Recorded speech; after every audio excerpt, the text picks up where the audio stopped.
Oh, my order. Damn it. Root is unhalted. Fuck, I should have done good till they scammed me. They knew I was trying to scam them. I'm going to make a video. I was going to teach you guys how to scam the market maker, and then you just all proceeded to call me a boomer, and just, I look up at the chat, and y'all just making fun of my, or you like margin call, oh, you broke bitch, oh, you boomer bitch. I'm like, you didn't, all right, honestly, you didn't even, you guys weren't even that mean, but, I'm just saying, that's crazy. But yeah, they scam. All right, that's cool, though. I learned from that, though. That's cool. But Chatadonia, that's the day, baby. That's the day. We did it. We made it. You know that? I remembered, do you guys remember what I was going to tell you guys yesterday? Do you guys remember how I told you guys and I was going to tell you something and then I forgot about it? Remember that? So, well, first of all, let me just tell you this. This is how I got into this yesterday and then I forgot what I was saying. But before you head out, if you did spend your time with us here today, if you clicked on this video, just even if you're here right now to hear this, because I don't know why you're here right now, if you didn't click on the video or arrive here at some point, but thank you for your time today. I hope we made the most of it. I hope you were able to benefit from the Chad. I hope you were able to get a smile. I hope you're able to get some information. I hope it was useful, and I hope you have gotten something out of your trading day here. But thank you for the opportunity. A big double thank you if you contributed, if you brought laughs, if you brought smiles, you brought news, and you were just a part of the whole experience. God bless you and thank you. Big shout out to all of the members, like I said, even the non-members, but all the people who have supported this channel for such a long time. Again, it is an honor, it is a blessing, and that's why we got another 7 hours and we did it, man, and it was another great day. So thank you all. Hopefully we see you in there tomorrow, and don't be a little baby back B-word and stay in the game. We got a long way to go and you're gonna get the Tim. Am I getting awkward? I'm getting awkward like it's the end of a watch list. I'm sorry, but anyways, I love you. God bless you all. Thank you all again. It don't matter who you are, but you gave me the shot, so thank you all, and just double up there. Big up to all the people supporting, Big up, double up, man, double up, big ups to my man, huh? Okay, perfect. Oh, for your time today, God bless you. Thank you, my friend. God bless you. God bless all the Chaz, bro, for real. Everybody that donated and supported too. Nothing's ever asked, and that's why it's always a blessing, man. And just thank you guys, like I said, for contributing on a daily basis and bringing in some smiles, some good personality, and just making, we got to another trading day, amen. Amen. But that's it. And this is what I was going to tell you yesterday. I was going to tell you, you know what, for real, like you have to think about it. You know what song we play every day? You know what it says? You know what I'm saying? Yeah, Roots Up. It could go up to 19. I know, but that's it. I got scammed on it. But you know what I was going to tell you? Every day. Do you know what that song says when we make it to the bell? Do y'all realize what it says every time? It's pretty crazy if you think about it. It says, we did it, we made it. Bro, it says, we did it, we made it. You know that. And then it says, the haters complain while creators creating. Chad. Amen? Do they feel me? I don't think Chad, that's it. Just meditate on that. That's all. That's deep.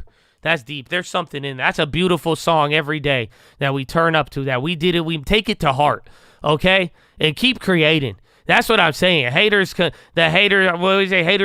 while creators create. Let's go. That's it. We did it. We made it, Chad. So let's just keep up that attitude. You know what I'm saying? Oh, I hope you feel me. Because you still got the rest of the day. But Chad, that's all. Thank you guys for being here. God bless all of you. You're getting that root news. You got Cole Real Estate today after the bell, but that's everything I have for you. So thank you for coming out. Thank you for liking the video. Y'all showed mad love. 2.2. I was selling tin today, huh? I gave you a little tin today. Or not. But for real, thank you. Thank you for supporting, sharing it, liking it, man. All of you guys staying involved. For real, thank you. We wouldn't be here without y'all. And again, y'all make it just such a bright day. Thank you for bringing smiles to the chat. We love all of you, so God bless you. Thank you for liking the video. Check out the links. First link for the Scream Alerts Bootcamp and Real Estate course. Second link, you better watch it today. I'm not going to give you a watch list. I'm going to make you a video on how to scam the market maker. That's going to be your video today on the main channel, so click the second link. All right, ladies. Ooh, what's up, John? I didn't even like my own video. Fuck. Anyways, just be on the main channel, like the video, but you should be there for today's video. Third link for that membership badge, baby. Shout out to the members. The fourth link for the merch. Check out the new channels. That first one there, Cole Real Estate. It's pinned up in the chat. You have no excuses. If you ask me about real estate tomorrow, that's it. No hesitation. I will knock your ass out, okay? I'm just saying, I love you. So go today at 6 p.m. Trust me. Tyler, Trey, the whole core real estate team, it's everything you wanted Josh to be. That's it. You wanted me to get on a call with you and talk to you for several hours and give you the hand-holding process and take you to the promised land. I am not going to do that. I will give you the map, mother effer.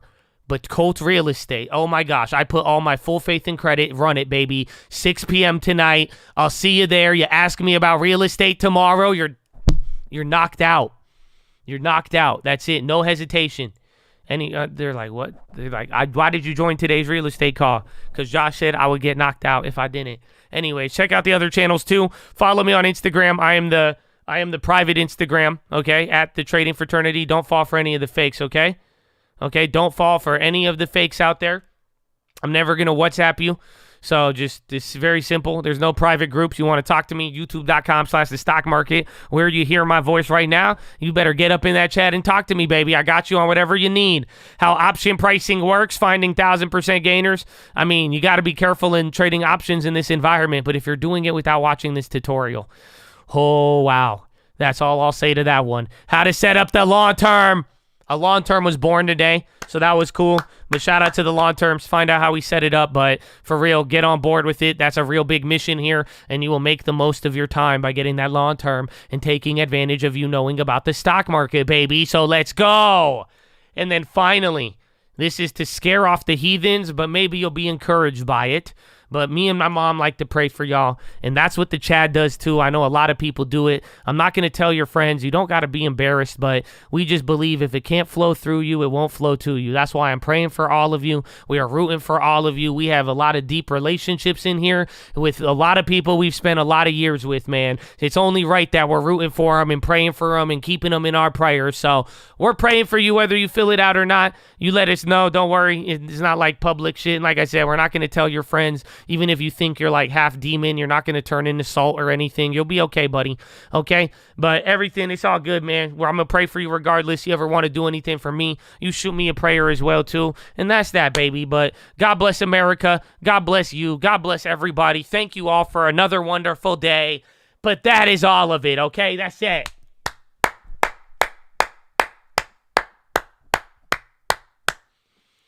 Oh, man, bro. All right. Well, that's it. I'm leaving. You guys want to hear a song? I'm going to play you a song. Are you ready? It's crazy.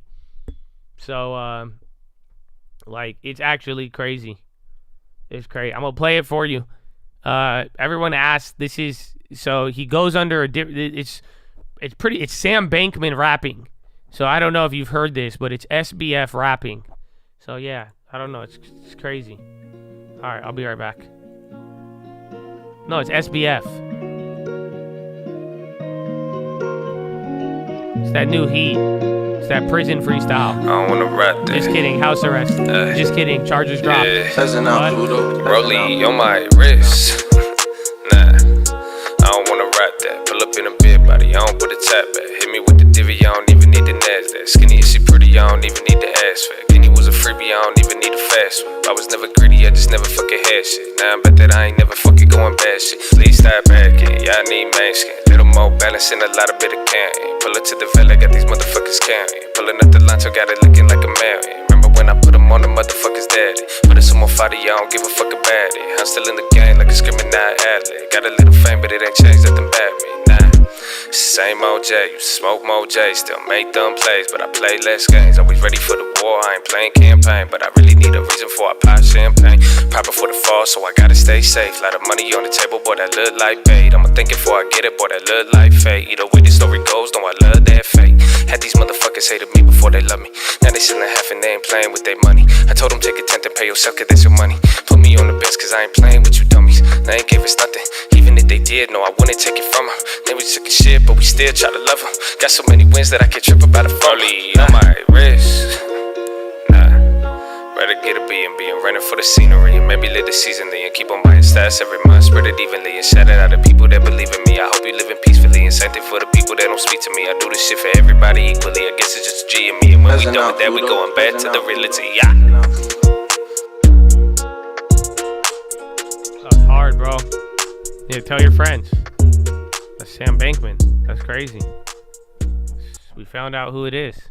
It's Sam Bank. It's SBF, dude. It's nuts. Anyways, Chattadonia, I love you. God bless you. KB Homes just killed it on earnings. Speaking of real estate, honestly, real estate is a monster. Again, all of those stocks. Again, I'm telling you, this isn't even a cold real estate pitch. We were talking real estate all day now. This is getting out of hand. I don't know how he's gonna deal with it. So we're gonna see. But Chattadonia, that is the day. Thank you all again for being here. God bless every single one of you. Go read the books, Richest Man of Babylon, Proverbs New Living Translation, and The Strangest Secret in the World. And don't forget why we're here, okay? Why we in the game. Why we keep going. Why that faith, hope, love ain't ever going out of style. And why we understand how this life is leading us into lessons and experiences that arrive us at our destiny. That's why we're always in the game, knowing it's all for something and a purpose, baby. Why? Finger to the sky, baby. To God be the glory, and through the grace of God alone. Amen. Amen. Woo! So there it is, Chad. That's it. God bless you. What's this? Applied Optoelectronics Jumps on Supply Pact? AAOI? What the hell is this? What the hell? Is this thing still red? Oh, that thing went up a shit ton. Well, anyways, Chad, I'm leaving. But AAOI, they just put out an 8K. They have a, what's it called? A partnership with Microsoft. So have fun with that, okay? I love you, Chad. Have a wonderful day. I'll see you on the watch list on how to scam the market maker tonight in core real estate, baby. But that's it. Get ready for Powell and Friday Jr. Good night. Good morning. Good evening. Well, that's my job, Josh. Hey, come here. Let me tell. Hey, fuck you. Hey, Josh trying to tell you my line. I said, well, listen, Chad, I believe in you. And I believe if real estate, my real estate, just join. Hey, listen. Serious, just join co-real estate. It's right there. It's a link. Trayman Trefulin. Listen, he's the guy with the wrench. He posted it right there. Tell you, get on there right at 6 p.m. on the side that's not the sunny coast, the west coast, the golden belt. Anyway, you just do it. Sarah, we'll see you there, but for me, anyways. I'll see you guys later. I gotta get going, all right? You have a good day. Good morning. Hello.